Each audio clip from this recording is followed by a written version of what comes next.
ही नहीं देती सियासत हमको कोई सच्चाई, कभी चेहरा नहीं मिलता, कभी दर्पण नहीं मिलता। धनबाद की आवाम को जोहार सलाम नमस्कार। लाइव इंडियन गार्ड से मैं मलिका और आज लाइव इंडियन गार्ड की टीम मौजूद है विनोद बिहारी महतो कोयलांचल विश्वविद्यालय में। वैसे 2024 चल रहा है, चुनावी साल है, तो कैसे ऐसा हो सकता है कि आपका अपना लाइव इंडियन गार्ड युवाओं की राय आप तक नहीं पहुंचाए।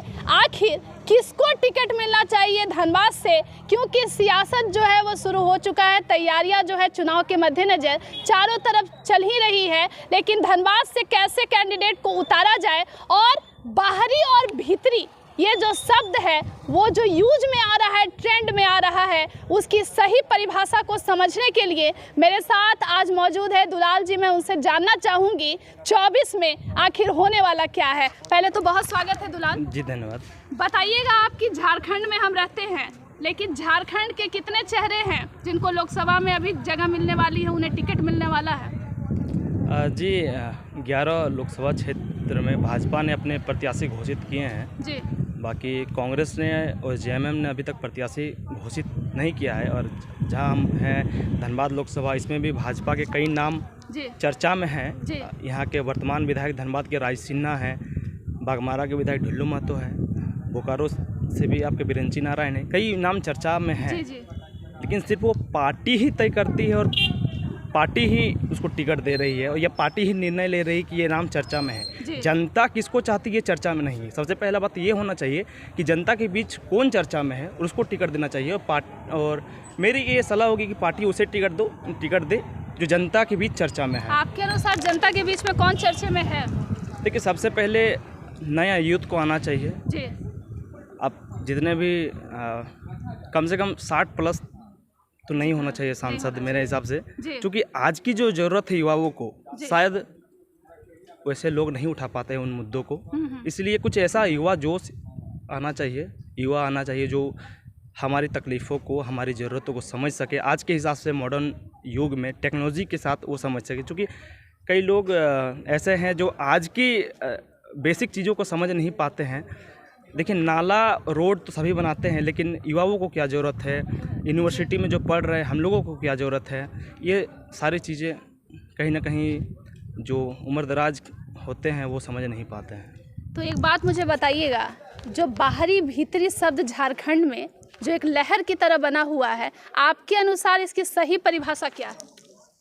बाहरी भीतरी ये एक राजनीति मुद्दा है झारखंड में। और अगर झारखंडियत की बात करें, अगर झारखंड अलग हुआ है तो झारखंड के लोगों के भी कुछ सपने थे, इसलिए झारखंड को अलग किया गया है।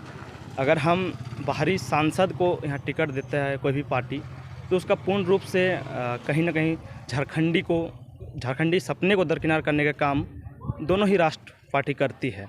और मेरे हिसाब से कोई स्थानीय ही यहाँ पे सांसद के दावेदार होने चाहिए, ताकि यहाँ के जो लोकल मुद्दे हैं उसको समझ सके। राष्ट्र पार्टी आपके लोकल मुद्दों को ज़्यादा प्राथमिकता देना नहीं पसंद करती है। तो यहाँ जो जितने भी प्रबल नाम जो हैं अभी हवाओं में, जिनके नाम जो है फैल रहे हैं, आपको क्या लगता है कि झारखंडी कितने कैंडिडेट होंगे जिनको टिकट मिलने वाली है? और फिलहाल जो है जो लोग इसे निगलेक्ट कर रहे हैं उनको क्या संदेश देना है? देखिए, भाजपा ने एक नाम घोषित किया रांची से संजय सेठ जी। वो एक्चुअली झारखंडी है नहीं।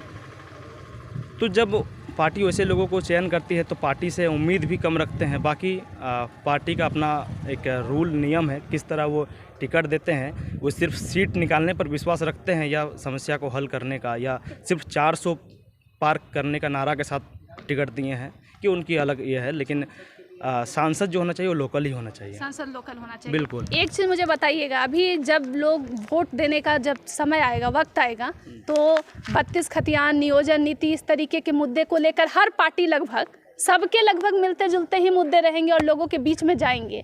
तो जो झारखंडी अब तक सोए हुए हैं, जाग नहीं पा रहे हैं, बाहरी भीतरी के खेल को नहीं समझ पा रहे हैं, उनको क्या संदेश देना चाहेंगे? सबसे पहले 5 सालों में कई नेता जो आ रहे हैं, कोई नया चेहरा आएगा नहीं। जो आएगा वो चाहे तो वो विधायक होगा या कहीं का सांसद होगा, या पूर्व से ही वो लगभग 15-20 सालों का उसका कैरियर रहा होगा पॉलिटिक्स में। तो सबसे पहले देखना ये है कि कौन एक्टिव था, किसने क्या किया है, उनके कामों का हम लोग अवलोकन करेंगे और उस हिसाब से लोगों को चाहेंगे कि उनके कामों को देखें और अपना हिसाब से वोट अपना दें। आपको क्या लगता है कि जो नई पार्टी JBKSS है, टाइगर जयराम महतो, क्या उनका 24 में ये जो सपना झारखंड के जो लोग देख रहे हैं, युवा देख रहे हैं, क्या वो सफल हो पाएगा? कुछ उम्मीदें लग रही है या लग रहा है कि तैयारी में कुछ ना कुछ कमी रह गई है? देखिए, पहली बार चुनाव में कोई तीसरा विकल्प भी आया है। लोग राष्ट्र पार्टी जानते थे, कांग्रेस और भाजपा, लेकिन पहली बार कोई लोकल उम्मीदवार आया है जिसके साथ जन सैलाब है।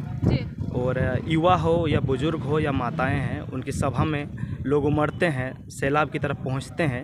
उम्मीद है कि उनका भविष्य उज्जवल होगा, और उनका होगा तो झारखंड भी उज्जवल होगा। सैलाब जो वोट में बदल जाएगी लग रहा है, या फिर बस ये कोई खास ऐसे लोग हैं जो बस फैन फॉलोअर है, फैन फॉलोइंग का ये जो गेम चलता है वो है?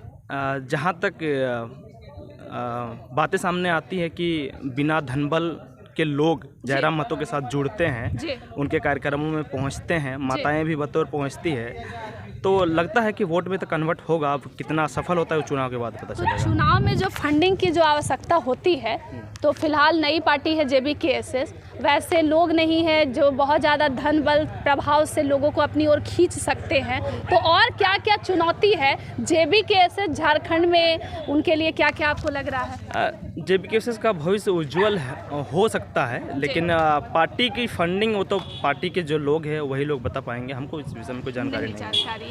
लेकिन आपको लगता है कि कैंडिडेट जो होना चाहिए वो झारखंड चाहिए? बिल्कुल होना चाहिए मैम। आपको पता होगा कि हमारे ज़िले से सटा हुआ एक ज़िला है बोकारो। आप बोकारो के कई हिस्से जो है धनबाद लोकसभा में आते हैं, लेकिन आप बोकारो जब ज़िला जाइएगा तो पता चलेगा कि वो ज़िला धनबाद से भी छोटा है, लेकिन वहाँ 2 अनुमंडल हैं। और जो धनबाद जैसा ज़िला जिसमें मात्र 1 अनुमंडल है, अब जहाँ मैं रहता हूँ वहाँ से मेरा ब्लॉक कार्यालय उसकी दूरी है 20 किलोमीटर, और मेरा मुख्यालय है जिला मुख्यालय 15 किलोमीटर। अब समझ सकते हैं इतने बड़ा जिला में सिर्फ 1 अनुमंडल रहना कितना दुर्भाग्य की बात है। जबकि बागमारा जैसा ब्लॉक जहाँ 61 पंचायत है, वो खुद में 1 अनुमंडल होना चाहिए। लेकिन ये सब जो मुद्दा है, कोई सांसद या कोई विधायक पटल पर नहीं रखते हैं, बहुत दुर्भाग्य की बात है। सर एक चीज़ बताइएगा, अभी कुछ दिन पहले झारखंड में जो सियासी संकट दिखा हेमंत सोरेन के समय, आप मुझे बताइएगा, क्योंकि माटी पार्टी कहकर के, माटी पुत्र कहकर उतने सारे लोगों के साथ एक तरीके का विश्वासघात ही हुआ। लोगों ने वोट किया, लेकिन झारखंडियों के लिए कुछ वैसा खास नहीं हो पाया। आपको क्या लगता है कि इस तरीके के और जितने नए लोकल सभी नए लीडर्स आ रहे हैं, क्या वो भी इसी का सहारा लेकर आगे बढ़ना चाह रहे हैं? शुरू में जब हेमंत सोरेन की सरकार आई तो लोगों को लगा कि कुछ अलग होगा, लेकिन भ्रष्टाचार थोड़ा चरम पर आया, और पेपर लीक होना, युवाओं के सपने चूर होना, ये सब बातों में थोड़ा वो पार्टी पिछड़ी है। लेकिन जहां ED और CBI का जो खौफ चला आ रहा है विपक्षी पार्टियों में, जो हम नहीं कहते हैं, लोग कहते हैं कि इसका असर शायद JMM इस बार मजबूत होगी, क्योंकि हेमंत सोरेन जो सलाखों के पीछे जो गई है, तो कहीं ना कहीं लोग भी समझ रहे हैं कि क्यों गए हैं, और इस पे तो हम और ज़्यादा कुछ टच नहीं करना चाहिए। सर ये जो राम मंदिर, ये जो BJP का इस बार का रहा, लोग कह रहे हैं कि BJP के जीतने की संभावना है। क्या आपको लगता है कि मंदिर निर्माण के बाद ये जितने लोग कयास लगा रहे हैं वो बिल्कुल सही है? बिल्कुल हिंदुत्व पर इस बार चुनाव टिका हुआ है जी।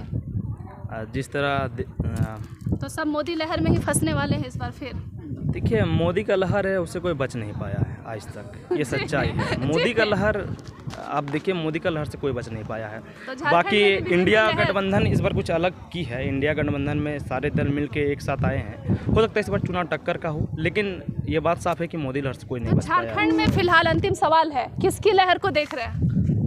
झारखंड के कई हिस्सों पर आपको जयराम महतो की लहर नजर आएंगी, कई जगहों पर भाजपा, और कल्पना सोरेन के आने से JMM का भी लहर कहीं कहीं देखने को मिलेगा। चलिए धन्यवाद। आप देख रहे हैं चुनावी बातें हैं, और युवा जो है वो दिलचस्पी ले रहे हैं। वैसे कुछ को तो लग रहा है कि JBKSS तो कुछ कह रहे हैं कि पुराना पैटर्न ही काम करने वाला है। खैर देखते हैं किस लहर में डूबते हैं इस बार झारखंडी। अन्य खबरों के लिए जुड़े रहे लाइव इंडियन गार्ड के साथ।